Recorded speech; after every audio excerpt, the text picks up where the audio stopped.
a conversar con Luis Miguel Castillas, ministro de Economía y directivo de Evidencia Escuela de Gestores, para dándole la bienvenida, señor Castillas. Buenas tardes.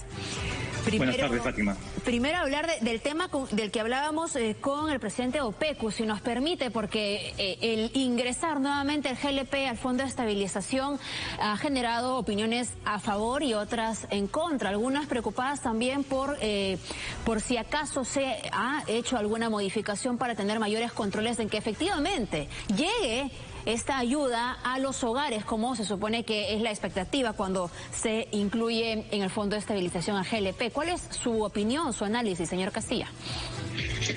A ver, creo que no es necesariamente la mejor forma de llegarle a los que más necesitan. Creo que la inclusión del GLP envasado, el gas licuado envasado en el Fondo de Estabilización de Combustibles adolece de dos problemas. El primero es que es un subsidio ciego, ¿no? Uno lo puede recibir, digamos, de subsidio que se calcula sería como de 10 soles en promedio. Lo pueden recibir aquellos que no lo necesitan como aquellos que sí lo necesitan. Entonces, dado que es un costo fiscal que se estima puede ser más o menos como 750 millones de soles anuales, hay una falta de focalización. Lo segundo es que como solamente se está aplicando a la venta de gas licuado envasado, podría haber a un precio, digamos, subsidiado, podría haber el desarrollo de un mercado negro para la venta de gas a granel, básicamente para el consumo vehicular. Que ya ha pasado. Entonces, esto podría generar problemas. Entonces, a ver, sí creo que va a resolver en parte el problema, pero también mucho va a depender de cuánto de este subsidio es trasladado al consumidor final, porque hay una cadena de distribución que no necesariamente asegura que este subsidio público llegue a los bolsillos de quien más lo necesita. De acuerdo. En todo caso, ¿para usted le parece también una alternativa prudente incluir o ampliar el número de beneficiarios en el FICE?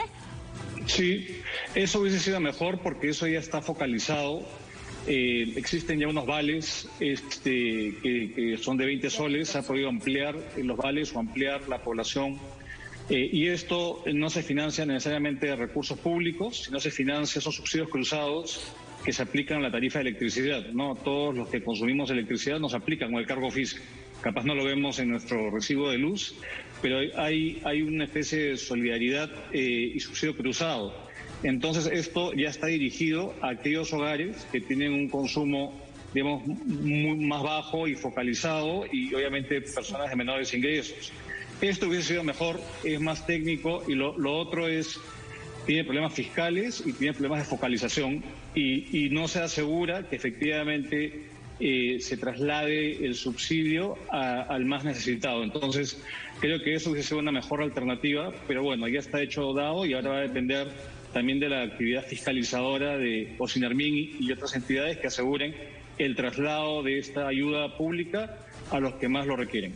A ver, considerando que si hablamos de las personas a las que se les incluiría en el FICE, son más o menos 9 millones de hogares los que antes tenían, por ejemplo, acceso al bono. ¿Tendría que ser un número tan elevado, considerando que ahora son 800.000 familias las que se benefician?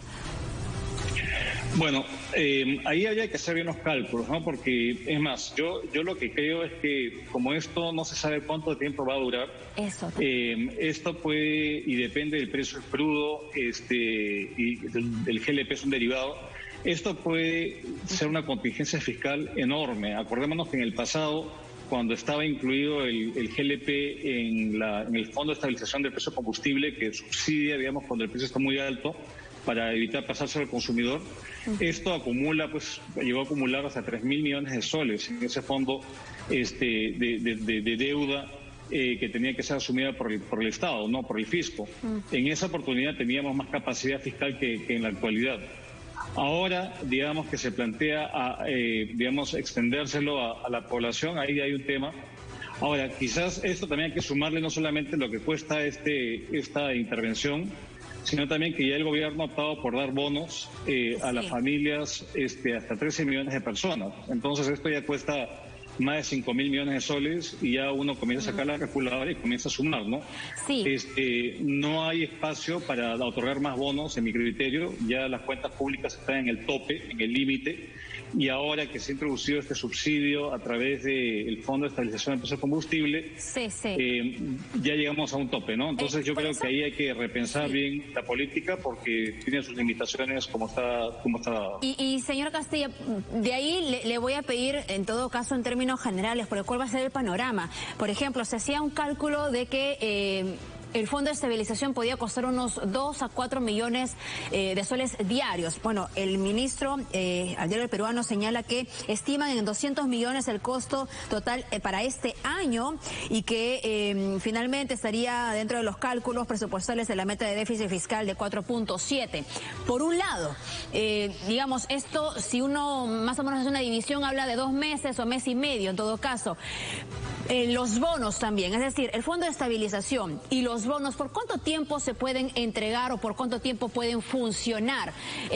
¿Solo para este 2021? ¿Llegarían al próximo año? ¿Bajo qué parámetros tendrían que estos mantenerse? Mire, Fátima, el problema de estas intervenciones es que es fácil darlas, es difícil retirarlas. Entonces, yo no creo que un bono a las familias haya espacio para volver a crear un segundo bono más adelante. Yo creo que eso, digamos, fiscalmente es inviable. Y esa meta de déficit que usted ha hecho mención depende de la capacidad del fisco de generar ingresos. Y eso depende del crecimiento económico del país. Correcto. Entonces, el crecimiento económico se está ralentizando, la inversión privada está parada y poco se ha dicho de cómo se va a generar empleo el sector privado, ¿no? Has hablado de la inversión pública, pero eso también tiene sus limitaciones. Y de empleos temporales. Entonces yo creo que ahí yo diría que no son intervenciones que deben ser temporales en el tiempo, porque fiscalmente son muy costosas.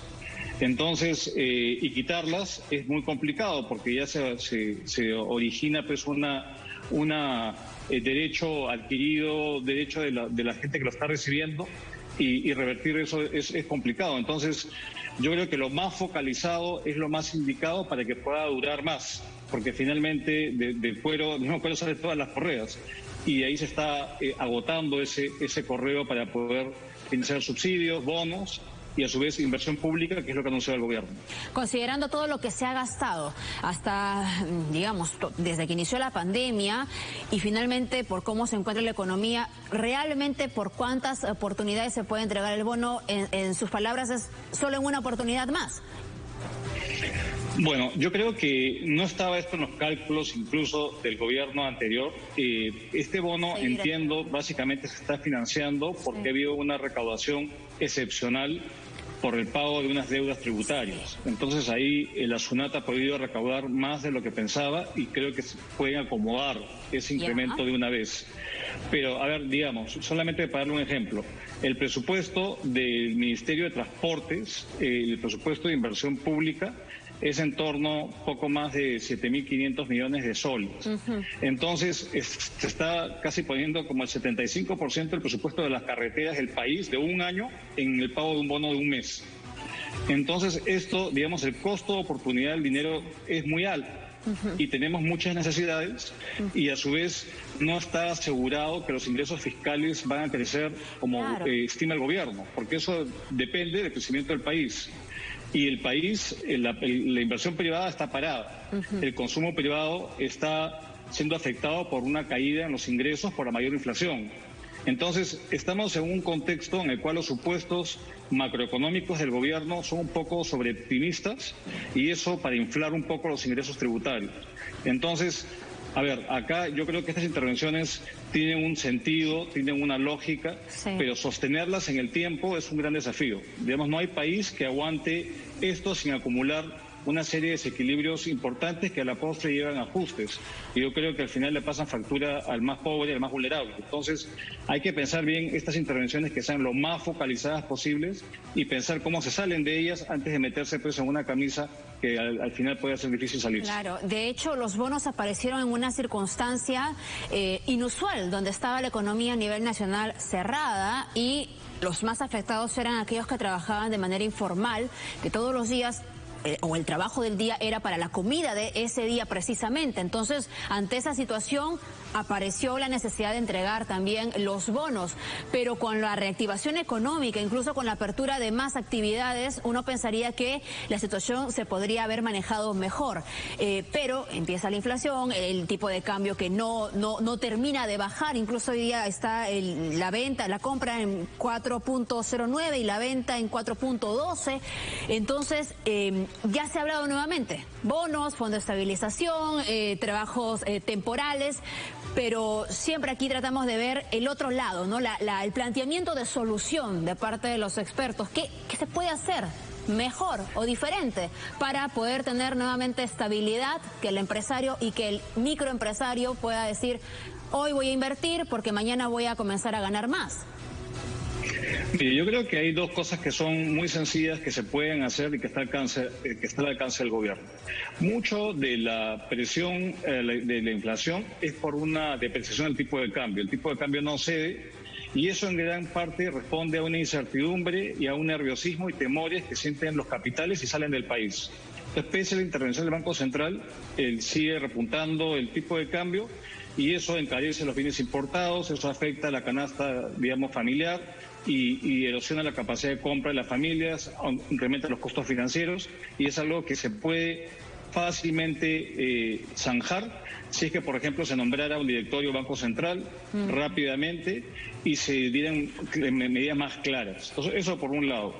Y por otro, si uno analiza lo que anunció el presidente Castillo en su intervención de hace un par de días, él todo parece resolverlo con mayor gasto público. Y no ha habido ninguna sola mención a cómo poder crear las condiciones para que la actividad privada, los pequeños emprendimientos se den. Entonces, esto al final depende de tener un marco de estabilidad. Hay muchos proyectos, hemos visto que cuando se reabrió la economía, digamos, cuando ya pasamos a una fase de riesgo alto, a riesgo, digamos, moderado, los aforos se incrementaron, había un boom de construcción, había, digamos, muchos proyectos, los vientos externos a favor ayudaron en términos del sector minero. Entonces, había una dinámica productiva importante, evidentemente sectores todavía afectados, pero la recuperación estaba en curso. Esto se ha frenado en seco a partir del segundo semestre del año. A partir del mes de julio, las expectativas han caído a tono negativo y esto finalmente también se puede resolver con señales claras. El MEF, por un lado, lo que intenta es calmar los ánimos, moderar el discurso, pero por otro lado escuchamos pues a discursos incendiarios de parte del ministro de Trabajo, que plantea rigidizar el mercado laboral, que plantea, generar contingencias fiscales para el gobierno. Entonces, u otros miembros del gabinete, que yo creo que no están en la misma línea de manejo sensato y que le den estabilidad. Creo que el emprendedor pequeño, la ama de casa, el gran empresario, lo que quiere es un entorno de estabilidad y no estar cambiando las reglas del juego. Ese riesgo está pasando factura, Fátima. Y yo creo que es sencillo, es manejar las expectativas a tener un horizonte, sin mucha intervención pública, la intervención pública focalizada al cierre de brechas y atender a las poblaciones más vulnerables. Pero el grueso de la población lo que quiere es trabajo, y trabajo que sea sostenible, no en base a un asistencialismo de parte del Estado. Creo que eso es lo que sería la recomendación, sensatez y sentido común. Bueno, eso, trabajo es lo que han pedido diversos ciudadanos y lo que piden, más allá del bono que puede ayudar en un momento, pero que es tremendamente pequeño respecto a la posibilidad de generarse ingresos con un trabajo estable, que te dé un seguro, que te dé la posibilidad de acumular CTS, AFP y otros. Ahora, hay otro punto que usted ha mencionado y que me parece interesante también resaltarlo. La reactivación, por ejemplo, en la construcción, que va direccionado con cumplir el sueño de tener la casa propia y que se está viendo amenazada, el Fondo de Vivienda, que no podría entregar bonos, y todo esto haría ralentizar nuevamente la actividad en el sector de construcción. Es decir, afectados por trabajo, en todo caso, los obreros también, pero también aquellos que buscan hacerse de un crédito, cumplir bien y recibir algún bono para tener la ansiada casa propia. No, sin duda. Y si uno, es más, incluso no solamente para adquirir una nueva vivienda, sino para mejorar las condiciones de habitabilidad. Muchos de los contagios que hemos tenido en Lima, en las grandes ciudades, ha sido por un hacinamiento y por vivir en condiciones inadecuadas, en viviendas que no cumplen, digamos, los mínimos criterios y están densamente habitadas. Entonces, hay crédito para mejorar las condiciones, programas como Techo Propio, del Fondo Mi Vivienda y otros, que están dirigidos a mejorar las condiciones de habitabilidad. Acá, y este es un sector que es altamente generador de empleo, es intensivo en mano de obra. Entonces, lo que hemos visto en la recuperación ha sido mucho de la autoconstrucción. La autoconstrucción y la construcción, digamos, informal ha sido lo que ha dinamizado la demanda de cemento, el sector de la construcción, y existe, digamos, un déficit habitacional importante en el país. Entonces, creo que probablemente en lugar de dar bonos, yo hubiese parte de los recursos dirigidos hacia el Fondo Mi Vivienda y otros mecanismos para asegurar de no solamente reactivar la economía a través de la mano de obra que se emplea en ese sector, sino mejorar las condiciones de vida de la población y asegurar de que no haya pues mayor foco de contagio ante una tercera o cuarta ola. Entonces, creo que hay intervenciones que hay que pensar un poquito mejor, pero quizás se esté yendo por lo más fácil, por lo más las promesas que pueden sonar políticamente populares, pero no es necesariamente lo más digamos, necesario en la economía. Se tiene que dinamizar actividades que sean intensivas en mano de obra. El problema, como usted bien dice, es la falta de empleo y la precariedad del empleo. Eso, según las últimas cifras del INEGI, muestra que estamos 50% de desempleo por encima de la etapa prepandémica, y lo que ha subido ha sido el empleo informal, el subempleo o el empleo inadecuado. Entonces, creo que ahí debe estar dirigido el esfuerzo del Estado, que no se resuelve con creando puestos de empleo público, porque no alcanzan los recursos fiscales, sino creando las condiciones a través de, digamos, estabilidad y obviamente mecanismos de subsidios a la demanda para hacer más sujetos de crédito y que puedan adquirir o mejorar sus viviendas. Es un claro ejemplo de una medida dinamizadora de la economía y que probablemente, digamos, ojalá que lo aceleren, ¿no? Porque eso también en otros países ha servido mucho para reactivar la economía. Estoy pensando en Colombia. Colombia pudo reactivar su economía, no caer el 11%, sino caer el 6% como en lugar de nosotros, es porque mantuvo siempre vivo los créditos, digamos, para la vivienda popular, y eso fue un gran efecto de estabilización de la economía pese al confinamiento que también sufrió. Entonces, yo creo que hay que mirar esas experiencias y la propia, porque Mi Vivienda es un mecanismo muy útil. Así es. Y hay otros que pueden ser efectivamente desplegados, que tengan más sentido que bonificaciones un poco ciegas y que no sabemos a quién beneficia. No, y bueno, fuimos los peores en gestión, en salud y en economía, eso no lo podemos olvidar. Y además, nada más un paréntesis, hablar de vivienda informal es hablar también de tráfico de terrenos, es hablar de una vivienda que le demorará a esta persona unos 20 años en construirse y bajo qué condiciones. Por ejemplo, no siempre viviendas antisísmicas ante la situación que estamos esperando, que un sismo pueda ocurrir en nuestro país y otros factores adicionales. En todo caso, yo me quedo con la idea de que se tomen medidas a largo plazo, ¿no? Y esto para que todos nos podamos, digamos, comprender lo que está sucediendo. Es como cuando tienes tus ahorros, ¿no? O tienes tu plata en la billetera. Y si la vas sacando y no repones y no mueves la actividad en tu vivienda para que haya mayores ingresos, finalmente la billetera se va a quedar vacía. Y no es lo que estamos queriendo, no podemos darnos ese lujo. Señor Castilla. Gracias. Así es, no, totalmente de acuerdo. No, muchas gracias por la entrevista. Creo que eso es importante e incluso recurrir a más deuda externa tampoco es que sea la solución. Hemos visto que se ha habido una reducción en la calificación crediticia y al final eso encarece el costo del financiamiento y le pasa también factura al sector privado, a las empresas que se financian fuera. Entonces, creo que hay que tomar muy en serio, la política está contaminando la economía, hay que ser ojo, mucho cuidado, porque si la economía no marcha bien, eso al final no hay régimen que se pueda sostener con esas condiciones. Entonces yo me sumo, digamos, a la invocación de sensatez que se le está haciendo al gobierno. Bueno, expectativa nos queda entonces y la esperanza de que haya mayor estabilidad en el Perú. Gracias, señor Luis Miguel Castillas, ministro de Economía, por las reflexiones también. Vamos ahora con más, porque una exclusiva de Latina Noticias reveló que el nuevo jefe de la Dirección Nacional de Inteligencia de la DINI, José Luis Fernández Latorre, es pariente político del número 2 en Perú Libre. ¿Quién lo propuso en este importante cargo? Se lo vamos a contar en el siguiente informe. El vínculo entre el flamante jefe de la DINI, José Fernández Latorre, y el presidente Pedro Castillo no es solo por ser de Chota y haber sido comisario del lugar.